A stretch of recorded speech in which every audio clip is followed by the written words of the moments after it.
up, you piece of trash! I came here to perform professional health care, not to clean up trash you threw on the floor. Pick it up, you piece of trash. Julian Vance, the tech billionaire who had once shaken Wall Street, growled from his wheelchair. At his feet, Maya Sterling, the single mother worn down by her daughter's hospital bills, slowly knelt down. The dollar bills had been thrown all over the floor, not as payment, but as a way to buy her self-respect for cheap. Julian gave a cold smirk, his eyes empty of any warmth. He had no idea that the woman kneeling at his feet was the only person holding the key to pull him out of the grave he was digging for himself. That fall, the convention center in downtown Seattle was packed with no empty seats left. The stage lights poured down on Julian Vance. At 34, he was the image of perfection the tech world craved. His ash gray custom suit fit tightly over his broad shoulders. His hair was neatly styled, and his sharp blue eyes always looked straight into the camera with a confidence that almost crossed into arrogance. The instincts of a genius had helped him turn Apex Drive from a small startup project in a dusty garage into a self-driving vehicle technology company worth $1.4 billion.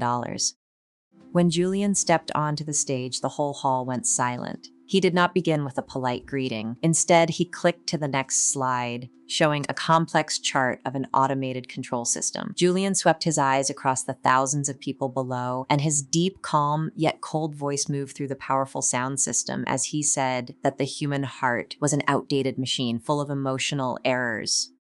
Julian's coldness did not come from nowhere. It had been shaped by a bitter childhood in an old money family in Boston. Inside the old Vance family mansion, young Julian was never noticed by his father unless he brought home top awards from school. Julian's two older brothers, powerful corporate lawyers on the East Coast, were always the golden standard his father used to compare him and put him down.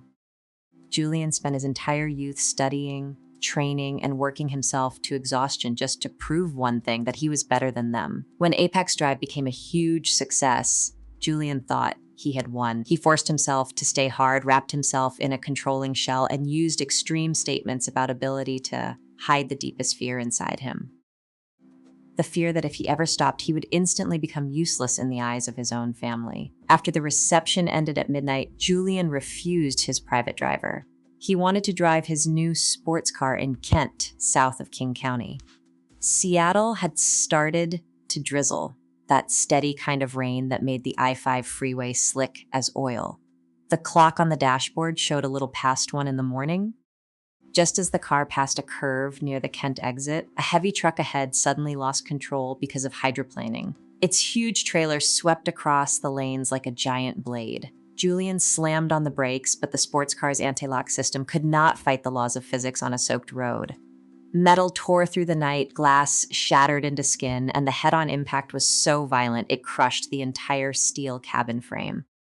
In the moment the world flipped upside down, the last thing Julian saw before sinking into darkness was the yellow blur of headlights fading in the thick rain. When Julian opened his eyes again, the strong smell of antiseptic and the steady beeping of a heart monitor told him he was at Harborview Medical Center. His whole body felt strangely weightless. The chief trauma surgeon stood beside his hospital bed, holding a CT scan with a deeply troubled look on his face. He spoke very slowly, each word like a nail driven straight into Julian's brain, saying that the T10 section of his thoracic spine had suffered a complete injury, and the nerves controlling the lower half of his body had been severed. The chance that he would ever stand on his own legs again was almost zero. Julian did not scream. He lay still, staring at the white ceiling panels of the emergency recovery room. The absolute control he had proudly built over so many years had vanished in 1 second on the freeway. In the next 90 days, the world around Julian went through a brutal purge, but this time he was not the one controlling it. The calls from Boston became fewer and fewer, then stopped completely. His powerful father sent only a basket of white orchids with a printed recovery card signed by his secretary. To the Vance family, a son paralyzed from the waist down no longer had value as something to display at family events. Apex Drive's stock price kept falling on NASDAQ after news of the founder's health was leaked. Julian's personality became rougher, sharper, and more bitter. He took his anger out on everyone who entered the room, throwing glass cups and using the cruelest insults to drive away medical staff. He shut himself cells inside his mansion in Queen Anne, turned off all the lights, and lived like a ghost in the dark. The peak of that cruelty came on a November afternoon when fog from Elliott Bay rolled in and covered the large glass windows of his private library. Chloe Harrington walked in. The upper-class heiress from Bellevue, the woman who had once promised to follow him to the end of the world at red carpet events, wore an elegant cream-colored coat that day, but her face was ice cold. She did not sit beside Julian's wheelchair. She stood at a careful distance, as if afraid his disability might spread to her perfect body. Chloe took off the $200,000 diamond engagement ring and placed it on the oak table. She looked straight at the man sitting motionless in the dark corner and said, without a ripple in her voice, that she needed a man who could walk beside her confidently on runways, not a cripple living off past glory. When Chloe turned and walked away, the sound of her sharp heels striking the floor was crisp and final, leaving Julian alone with the complete emptiness of his soul. At the same time, on the other side of the city, in Columbia City, where old apartment buildings stood close together and the light rail sirens groaned day and night, Maya Sterling was facing a reality just as cruel. She sat at a small faux wood plastic dining table under a fluorescent light that had started to flicker. In front of her were two things: a stack of red-marked bills from Seattle Children's Hospital demanding payment for outpatient treatment for little Zoe's severe asthma, and a notice from the landlords saying the rent would increase by 15% starting next month. Maya ran her hand down the bridge of her nose, trying to stop her tears from falling onto the paper. She had once graduated with honors in human resources management from a public university and had held a promising job. But when her ex-husband packed all his clothes and left right after the night Zoe was rushed to the hospital with a serious breathing attack at 6 months old, Maya's life took another path. She had to give up her office career and private medical coordination jobs, 12-hour late-night shifts that allowed her to pay the credit card debts closing in around her while still having time to run home whenever her daughter had an asthma attack. Maya's phone vibrated on the table. It was a call from a high-end nursing service agency. The agent on the other end sounded urgent. They said there was a special client in Queen Anne offering pay 4 times higher than the current market rate, with only one condition: the job had to start immediately. That man had insulted and kicked out 5 professional caregivers in just 2 weeks. Maya looked into the small bedroom beside her, where 5-year-old Zoe was sleeping deeply, the child's thin chest still rising and falling with difficulty to the rhythm of the nebulizer. $45,000 in medical debt did not allow Maya the luxury of choosing pride at that moment. Maya stood up, folded the bills into her bag, went into the bedroom, kissed her daughter's forehead, and left her with the kind neighbor who helped watch her. Then she put on her old coat and stepped out to the bus stop in Seattle's freezing rain, heading toward the hill where the rich lived. Julian Vance's mansion welcomed Maya with a darkness so heavy it almost choked the air. The old housekeeper led her to the study door and quickly stepped away, as if he did not want to spend 1 extra second near the young master's room. Maya took a deep breath to steady herself, fixed the collar of her blue medical uniform, and knocked twice clearly. There was no answer. She pushed the door open and walked in. The large room had no lights on. The only glow came from 3 huge computer screens showing stock charts and streams of source code running nonstop. Julian sat in an electric wheelchair in the center of the room, his face hidden in shadow, but his blue eyes lit up with clear hostility when he saw a black woman in simple clothes enter his space. Julian did not let Maya introduce herself. He turned the wheelchair around, his voice rough and full of deep contempt in the quiet room. He asked why the agency had sent him another pitiful person, and whether she had come to stare at a broken billionaire and earn a few charity dollars from pity. Julian looked from Maya's worn sneakers up to her tired, sleep-deprived face, then gave a bitter laugh. He said he knew people from the lower class like her very well, always using a mask of devotion to hide their hunger for someone else's wallet, and that he had no need to watch a cheap poverty drama. Julian's direct verbal attack was strong enough to make even tough people cry or leave in anger, but not Maya. She stood straight, her arms relaxed at her sides, not avoiding the poisonous look of the man in front of her. Through years of working in HR and medical care, she had learned to tell the difference between a truly cruel person and a wounded animal showing its teeth to protect the soft core inside. She did not strike back, and she did not explain her personal situation. Her quiet dignity only made Julian's defensive anger flare even harder. Julian gave a dry laugh. He pulled open the drawer of his oak desk and took out a thick stack of fresh $100 bills. With a sharp and insulting motion, Julian threw the money hard toward Maya. The large bills scattered through the air and fell across the shiny oak floor, with a few landing right under her shoes. Julian leaned back in his wheelchair, crossed his arms over his chest, and spoke with the cruelty and satisfaction of someone who thought everything in life could be priced with money. He ordered Maya to pick up the cash and get out of his house immediately so they would not have to waste time finding out how much her pride cost. A few seconds passed. The room fell into complete silence, with only the faint hum of the computer cooling system.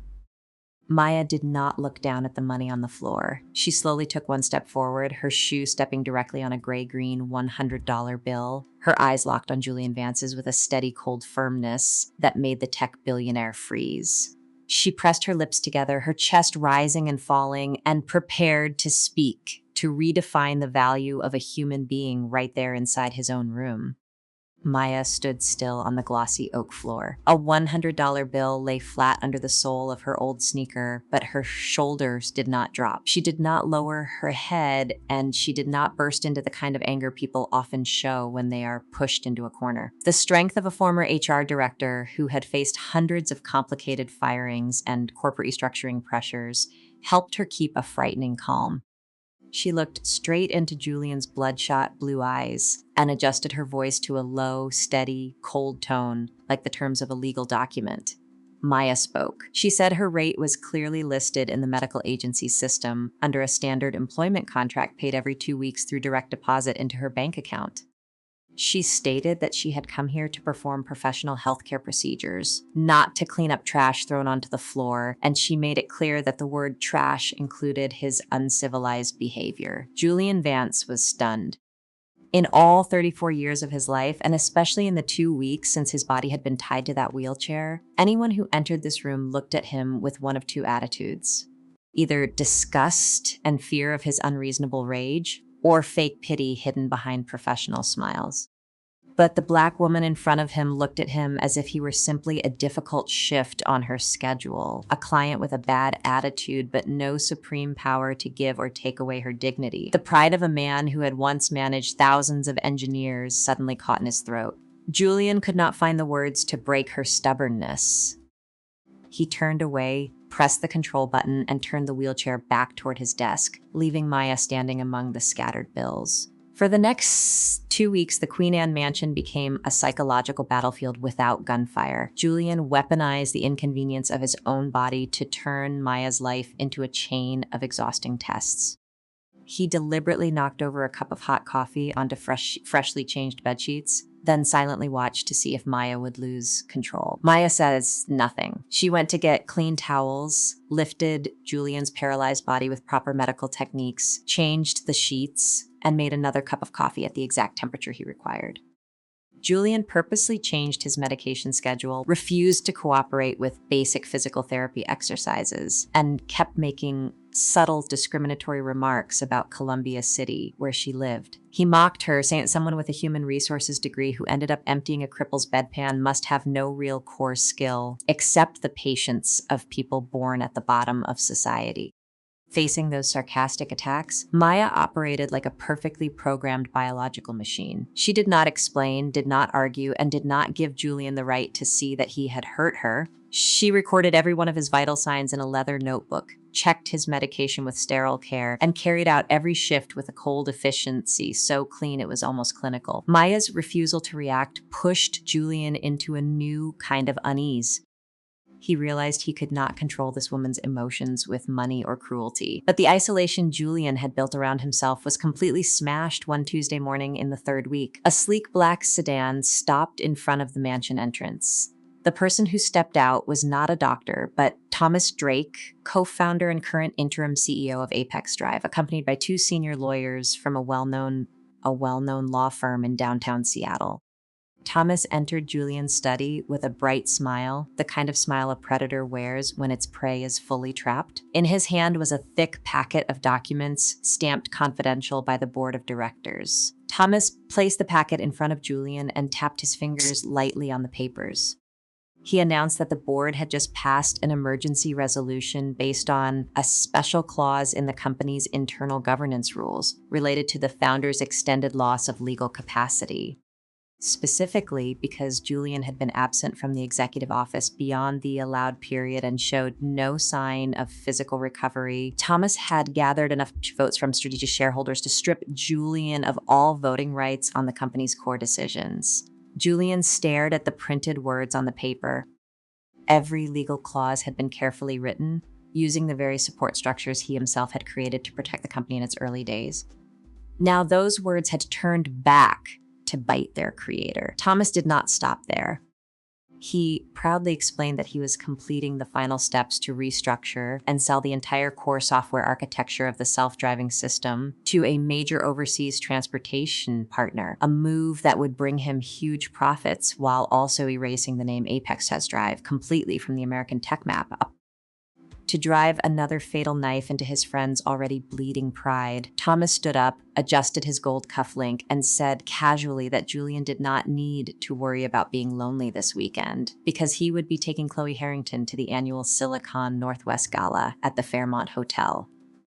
He mocked him, saying Chloe deserved to appear beside a man who could stand straight and represent the future of tech, instead of wasting her youth in a room that smelled like herbal medicine with a man whose time had expired. When Thomas and the lawyers left, the wooden door slammed shut like a gunshot ending a dynasty. Julian sat motionless. His hands gripped the arms of the wheelchair so hard, his knuckles turned white. Everything he had built with sweat, tears, and even the sacrifice of family love had been stolen by his best friend from college and the woman he had once planned to marry. This systemic betrayal pushed Julian into a new level of collapse. He no longer had the energy to be angry. He just sat there, staring into the empty space ahead, feeling the complete helplessness of a living being stripped of the right to choose. Just as the tension in the mansion reached its peak, something unexpected happened. Columbia City Elementary suddenly had to close early because the central heating system broke on a day when the temperature dropped below 40 degrees Fahrenheit. Maya could not find backup childcare within an hour, so she had to bring 5-year-old Zoe to work and let her sit quietly in the staff kitchen at the back of the mansion.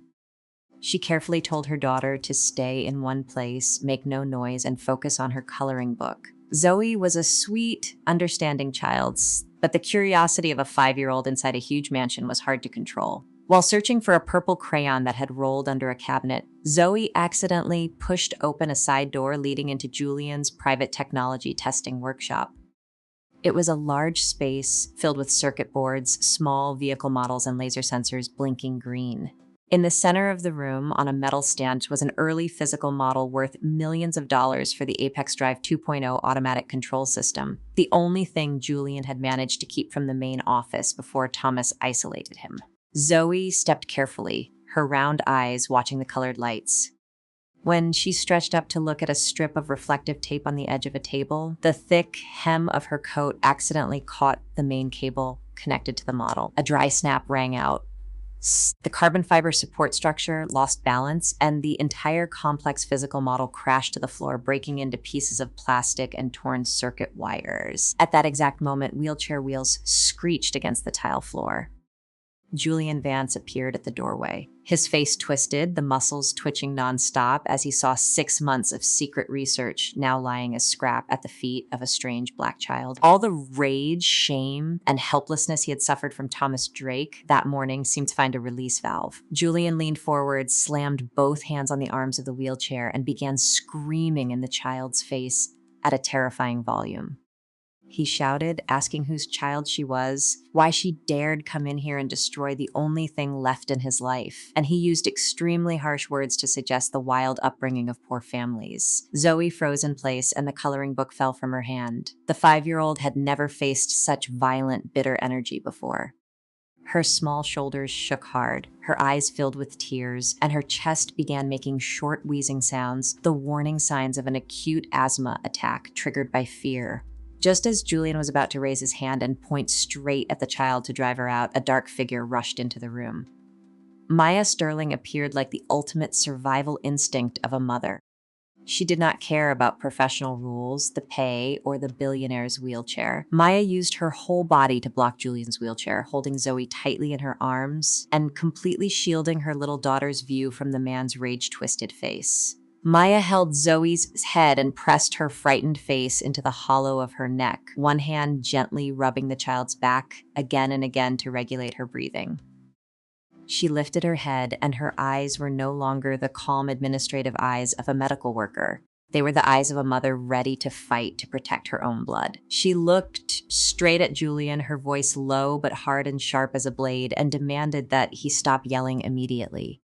She said the child had not meant to do it, and if there was any property damage, she would take responsibility under the law. But she would never allow anyone, not even a billionaire, to mentally abuse her daughter in front of her. Julian was stopped by a wall of energy too powerful to push through. He looked at the woman kneeling on the floor, both arms wrapped around her child like a mother hen ready to flare her feathers against a hawk.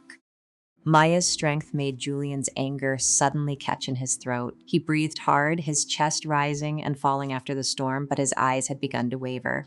Maya did not wait for Julian to decide whether to fire her. She lifted Zoe into her arms, picked up her daughter's small backpack and the coloring book from the floor. She looked at Julian one last time, a look full of deep disappointment and contempt. She said slowly that he seemed to think his damaged legs gave him the right to trample and break the souls of everyone around him. She announced that she was ending her shift immediately and told him to keep his filthy money because there was no pay in the world worth trading for her daughter's safety and self-respect. Maya turned and walked away, her steps firm along the long hallway toward the front door of the mansion.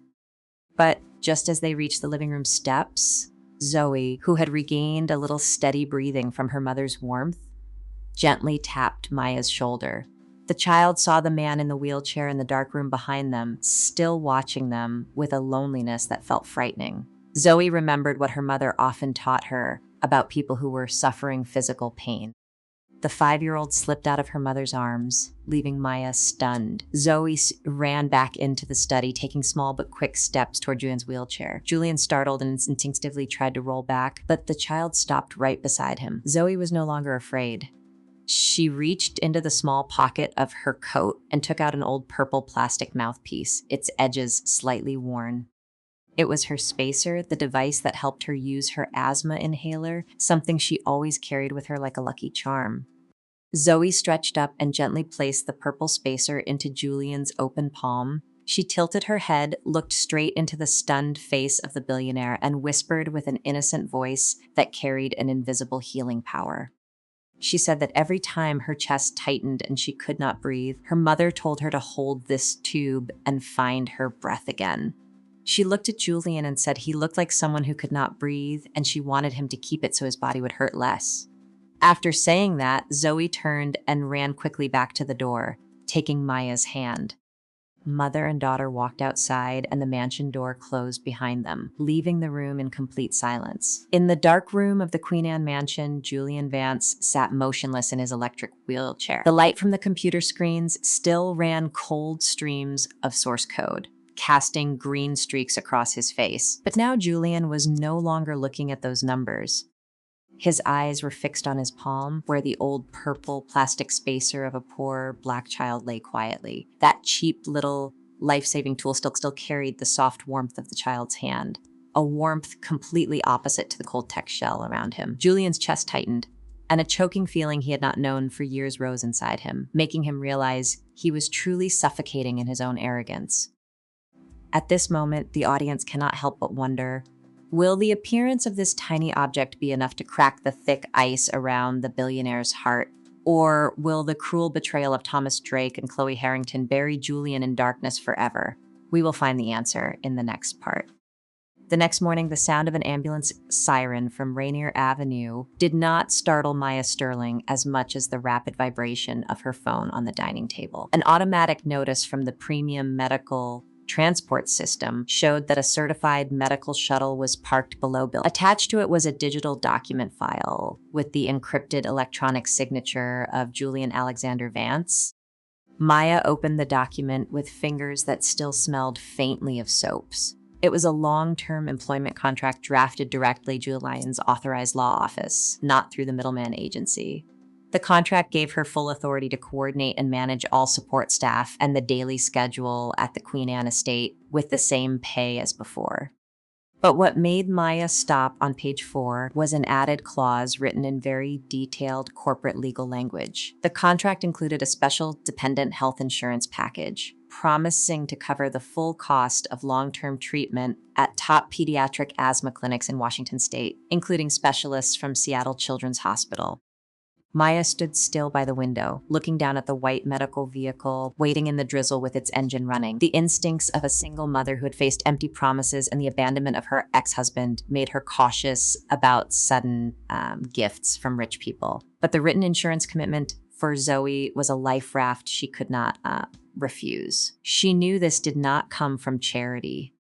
It was a late apology, a clumsy attempt by the man in the wheelchair to repair his mistake after the rage of the day before. She packed her things, spoke to the neighbor again, and stepped into the vehicle to return to the mansion. When Maya pushed open the door to Julian's study, the air no longer held the explosive anger of his random outbursts.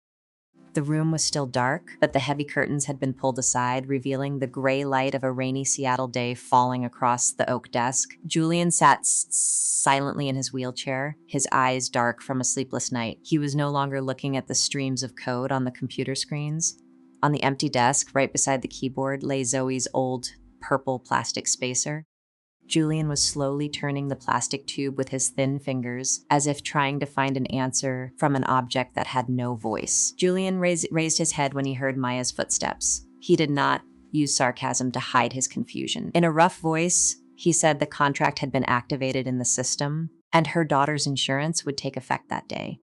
He spoke very slowly, looking at the plastic tube, admitting that he had spent the whole night staring at it and realizing how pathetic he had become when he had to pour his helplessness onto a five-year-old child. He told her that it would never happen again. Maya walked to the medicine cabinet, took out bottles of disinfectant solution, and began arranging the medical trays with her usual professionalism. She answered calmly that she accepted the apology for Zoe's health, and she made it clear that their relationship from now on would strictly follow the terms of the job, with no room for complicated personal emotions. But that calm did not last long when Julian began opening Apex Drive financial data files sent from a secure internal source. His face darkened again as he looked at the board's countdown schedule. There were only 7 days left before the full shareholder meeting at the Bellevue Convention Center, and Thomas Drake had finished collecting proxy documents from 3 major New York investment funds to officially approve the sale of the company's entire intellectual property. Julian helplessly watched the capital structure charts turn red on the screen, realizing that control over his personal accounts had been blocked from corporate transactions. He was falling into a perfect programming trap designed by his own best friend.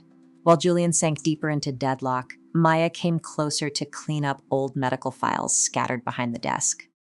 With years of experience managing HR and analyzing organizational structure for a large logistics company in Seattle's port area, her eyes accidentally passed over the Apex Drive staff chart displayed on the 3rd large screen. She stopped and tilted her head, studying the pyramid structure of the company, where the senior management branches were colored blue to represent Thomas Drake's side. Julian noticed her attention. He lifted his chin slightly and said, with a bitter smile, that she did not need to look at those things because it was the death sentence of a billion-dollar tech company, a power game played by people with Ivy League degrees that a caregiver could do nothing to change. Maya did not step back. She pointed straight at the bottom of the organization chart, where a large box contained more than 60 system engineers and firmware programmers from the underground research labs in South Seattle. She looked straight at Julian and asked him a purely administrative question. Did he actually understand the people at the bottom of this pyramid, or was he just like Thomas Drake, seeing the company only through financial reports and lists of executives? Julian frowned and answered that they were lower-level technical employees, people whose only job was to carry out the source code algorithms he had written before the accident, and they had no weight in board votes. Maya pulled a chair closer and sat down across from Julian's wheelchair. The presence of a professional HR director returned fully in every movement she made. She flipped over a blank file folder and used a ballpoint pen to draw a clear line between two groups of staff. She explained to Julian that Thomas Drake's skilled in finance but completely blind when it came to managing people. Thomas had taken all the marketing vice presidents, public relations directors, and senior managers because he thought they were the lifeblood of the company. But Thomas had made the fatal mistake that all arrogant CEOs often make. He left behind the entire core engineering team at South Seattle Labs, the people who actually held the operating keys and understood how to fix the Apex Drive 2.0 operating system.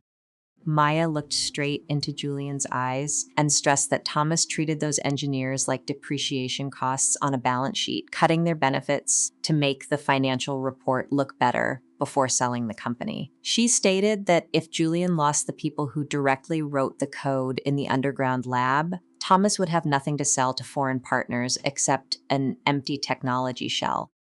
She pointed out that the major shareholders from the New York funds were voting for Thomas only because they believed the software system would run smoothly after the transfer. But if the entire South Seattle engineering team announced a mass resignation or assigned their supporting technology ownership rights back to Julian, Thomas would not be able to deliver the product under the legal promises he had made.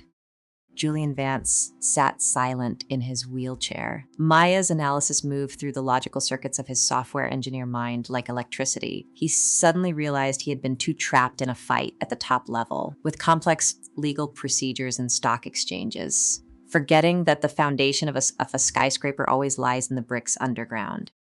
This Black working-class woman had a sharper, strategic understanding of people than any Ivy League financial advisor he had ever hired for tens of thousands of dollars an hour.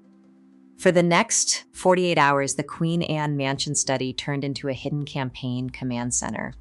There was no longer a distance between a billionaire and a caretaker, only two brilliant minds working together with absolute rhythm.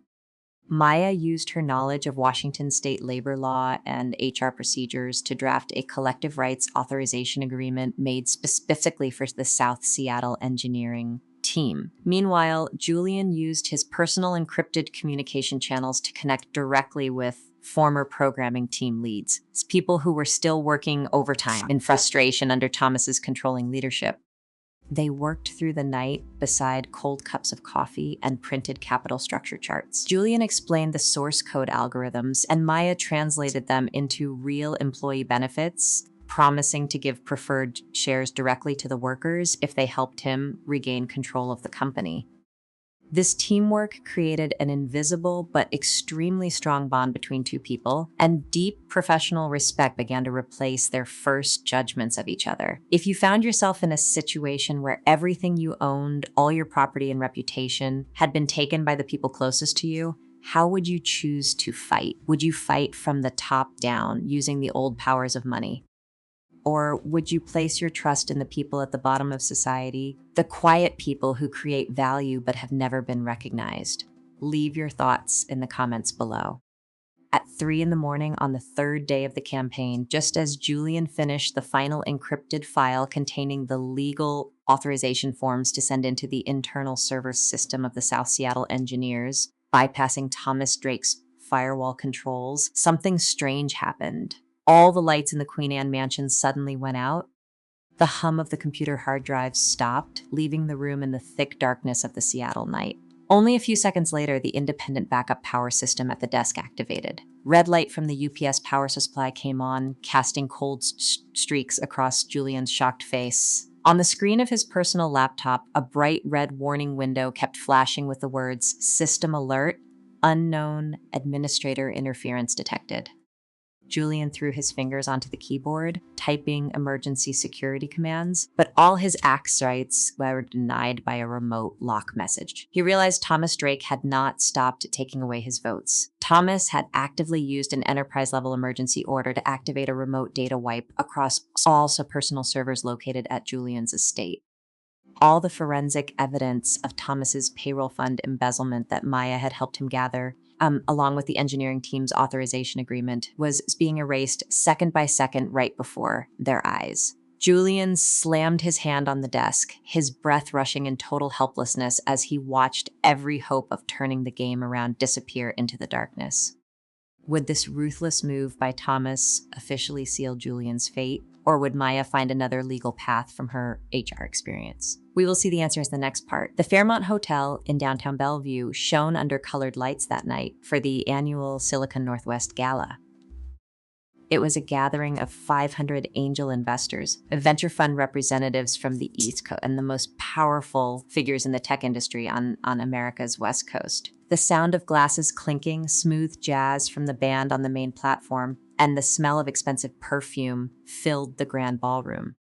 Everyone's eyes were turned toward the main stage, where Thomas Drake, the interim CEO of Apex Drive, stood at the podium with open self-satisfaction. Beside him was Chloe Harrington, glowing in an emerald green evening dress, her smile bright like proof that she had chosen the new winner. Thomas Drake adjusted the microphone, and his voice rang through the ballroom's powerful surround sound system.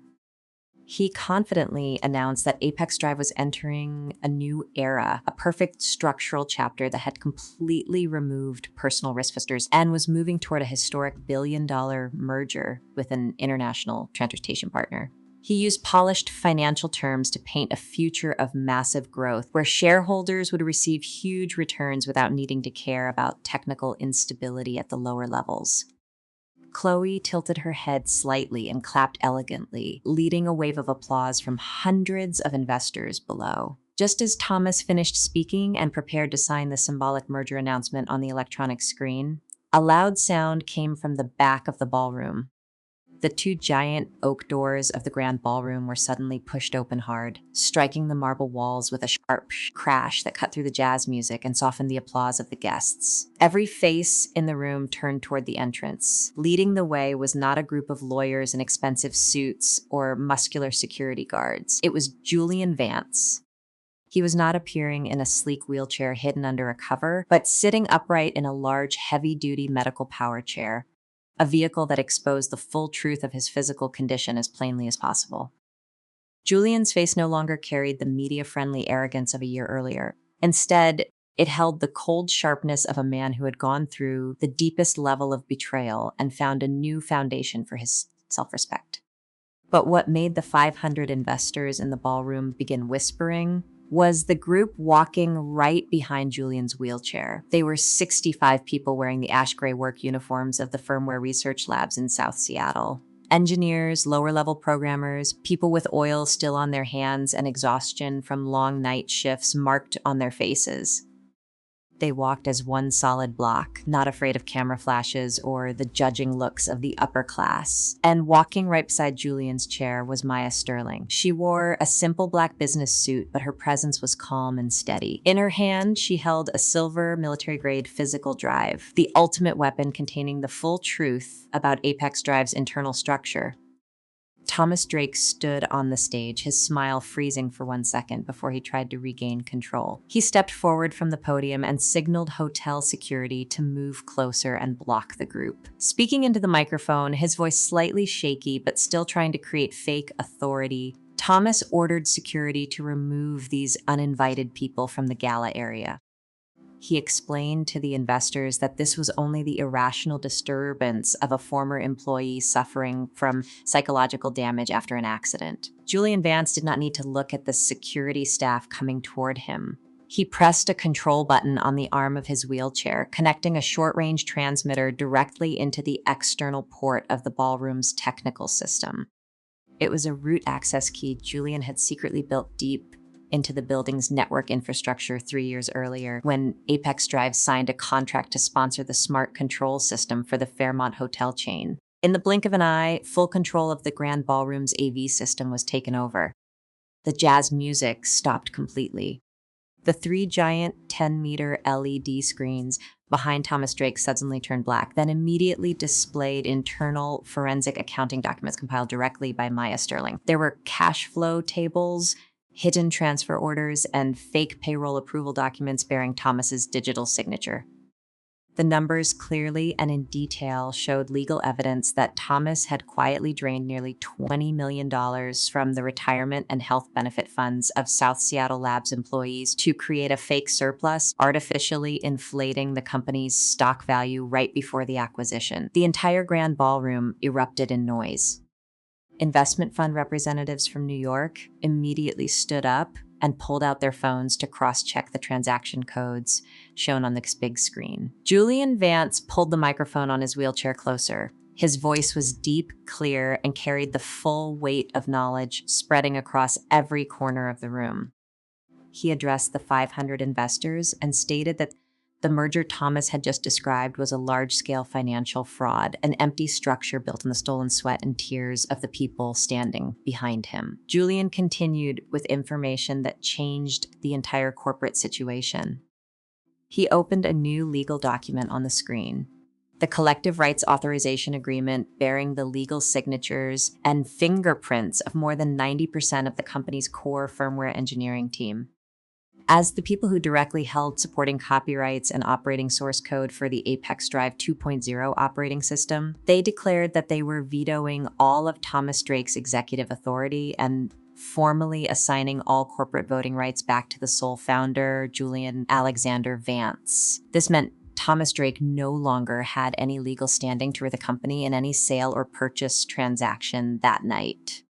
The reversal of power happened so quickly and was so legally tight that Thomas Drake collapsed right where he stood. He froze in sweat running down both sides of his temples, his lips in place, drooling and unable to produce a single word to challenge the forensic evidence exposed behind him. Seeing the situation turn badly, Chloe Harrington immediately let go of Thomas's arm. She stepped forward on the stage, trying to form a soft smile, her eyes looking toward Julian Vance with shameless pleading. In front of 500 guests and the media cameras, Chloe spoke in a fake, emotional tone. She said everything she had done over the past 3 months had only been an undercover strategy, a personal sacrifice to play the role of a double agent so she could get close to Thomas Drake, collect evidence of his crimes, and protect Julian's technology legacy and company. She moved closer to the edge of the stage and tried to reach her hand toward his wheelchair as a late offer of peace.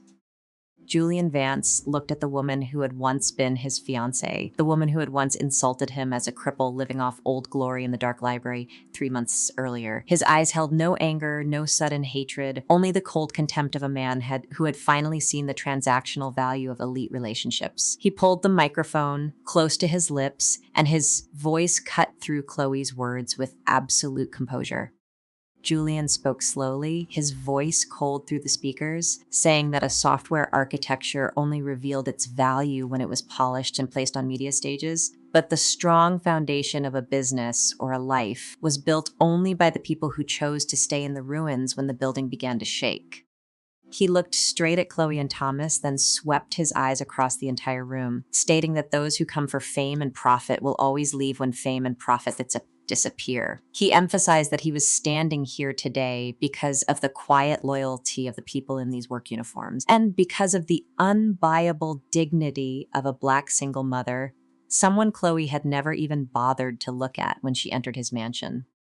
After saying that, Julian raised his hand and gave a firm signal toward the back of the grand ballroom. The oak doors opened once more. This time, 4 federal agents from the Securities and Exchange Commission and King County police officers stepped in. They walked down the center aisle of the room, heading straight for the stage with official arrest warrants approved by the Sterling's offline backup drive, based on Maya Sterling's offline backup drive. Thomas Drake lost all color in his face. His legs buckled beside the podium as a federal agent stepped onto the stage, read him his Miranda rights, and locked his hands into shining steel cuffs in front of 500 investors and dozens of reporters, clicking their cameras nonstop.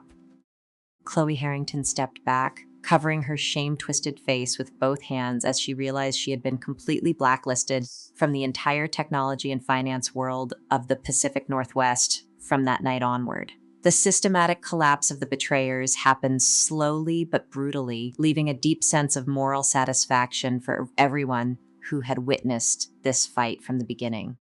But as Thomas Drake was escorted out of the room, Julian Vance lowered his head slightly. A sudden sharp pain from his 10-10's spine, hitting him so hard that he had to grip the arm of his wheelchair, and Maya Sterling immediately moved closer, placing a warm hand on his shoulder. Would this powerful victory be enough to help Julian face the permanent physical wounds that could never fully heal? And where would the future of Apex Drive go under the leadership of a multiracial alliance? We will step into the ending right after this. The next morning, rare winter sunlight in Seattle slipped through the large glass windows of the Queen Anne mansion, casting pale yellow streaks across the oak floor. The noise and chaos of the gala night at the Fairmont Hotel were now only short headlines on financial news pages lying quietly on the corner of the desk. Julian Vance sat in his office, but he was not looking at the computer screen. He was gripping both rails of a metal walker. Julian pushed his entire body weight onto his arms, the muscles standing out under his thin sweater. He tried to lift his left leg. His foot, which had lost most of its nerve response after the I-5 freeway accident, dragged a long, heavy line across the carpet. Cold sweat leaked down both sides of his temples, running in streaks to his chin, and a sharp pain from his T10 spine suddenly traveled down the muscles of his legs as a cold breath of air from Elliott Bay entered through the crack of the door. It was a medical reality with no miracle. The doctors at Harborview had been right about the permanent damage. Even after hundreds of hours of patient physical therapy under Maya's strict supervision, Julian realized he could only recover about 80% of his movement. He could stand up on his own. He could take short steps with a heavy carbon cane. But his left leg would be permanently damaged, dragging heavily after each step, and his body would always be a sensitive weather machine, suffering nerve pain whenever Seattle's humidity rose. Yet when Julian let go of the rail, sat down heavily on the oak chair, and used a dry towel to wipe the sweat from his face, there was no anger or resentment on his face like there had been 3 months earlier. He looked down at the cane leaning against the desk, then looked out at the wide yard where the cedar trees moved in the wind. For the first time in his 34 years of life, the former billionaire realized that physical perfection or a flawless body had never been the foundation of a peaceful life. These scars, this dragging leg, were no longer proof of failure or a programming error. They were a real reminder that he had survived, that he had crossed the abyss through his own strength and through the quiet kindness of the people he had once looked down on. He calmly accepted his wound, a quiet peace with fate. The office door opened softly. Maya Sterling walked in with a folder of documents in her hand. She was no longer wearing the blue medical uniform from the early days, but a simple gray sweater.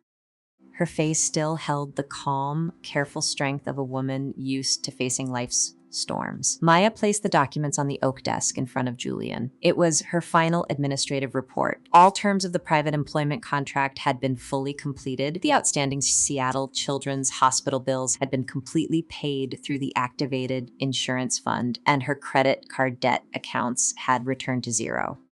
Maya looked at Julian, adjusted her glasses, and spoke in a gentle but firm voice. She said her work at the Queen Anne estate was officially complete as of today under the legal agreement. The medical coordination system had confirmed the end of the long-term shift, and she had come to hand over all keys and emergency medication lists to the housekeeper.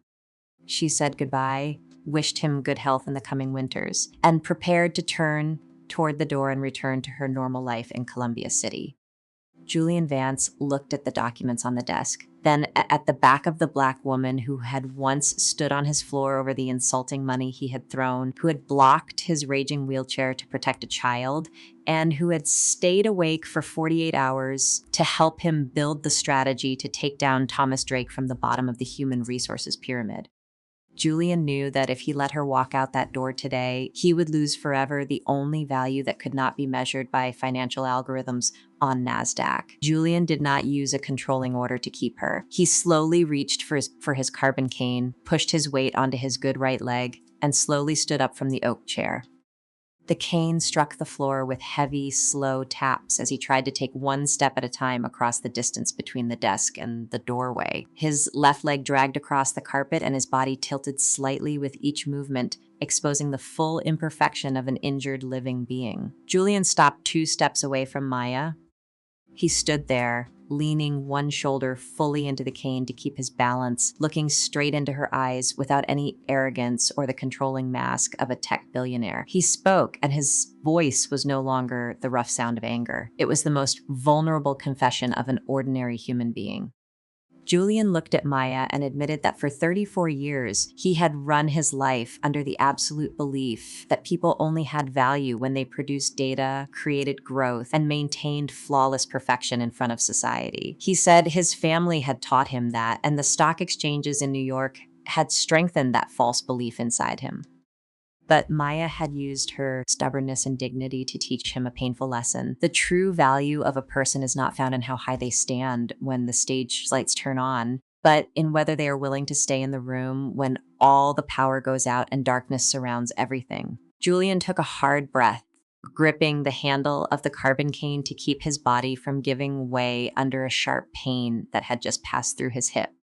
He looked at Maya, his voice trembling slightly but carrying urgency from deep in his chest. He asked her not to walk out of the room, and he made it clear that he was not asking her to stay as a caregiver or an employee under him. He wanted her to stay beside his life as a partner, a co-executive of Apex Drive, so they could carry out a full reform from the roots.